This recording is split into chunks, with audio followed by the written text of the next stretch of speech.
This is part 2 about the process of creating the Ocean Saga trailer with WolfyTheWitch. Upon seeing this design, there were a couple features that I wanted to change that I felt would bring Poseidon to life more. The first one was that I wanted to try a different implementation of the light strips on Poseidon. While I liked the swirly waves here, I wanted to see if we could find something that more conveys the vibe of a shark. Wolfy tried some other options, and eventually we came to an agreement on waves on Poseidon's ribcage that are reminiscent of gills.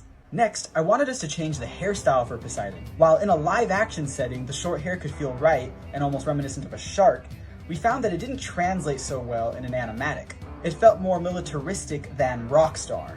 At another point, we experimented with pointy hair, but it didn't feel right yet. So I sent some other references for Poseidon's hair, like this photo of Steven Tyler and this photo of Sephiroth. After that, Wolfy sent me these options. And I eventually chose the second option because it reminded me more of ocean waves.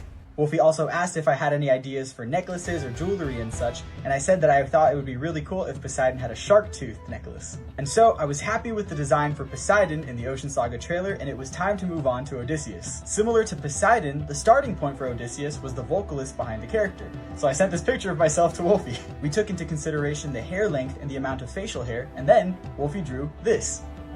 I was very happy with this, and then we explored facial expressions, and so I sent Wolfy a picture of Gabi from Attack on Titan looking all terrified. This led to Wolfy drawing these two options for Odysseus' facial expression. I told her I wanted the scared eyes from the second one, but the dry hair from the first one, and so she took those aspects and made this one.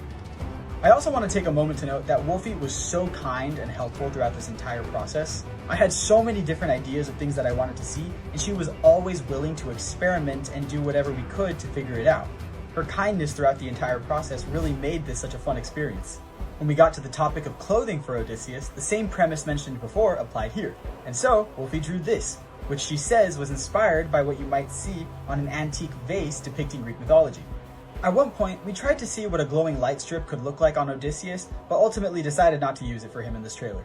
Now that we had the general idea for Odysseus and Poseidon's designs in the Ocean Saga trailer, Wolfy set out to create the storyboard, which I will be talking about in part 3, which is the final part of the series, so stay tuned.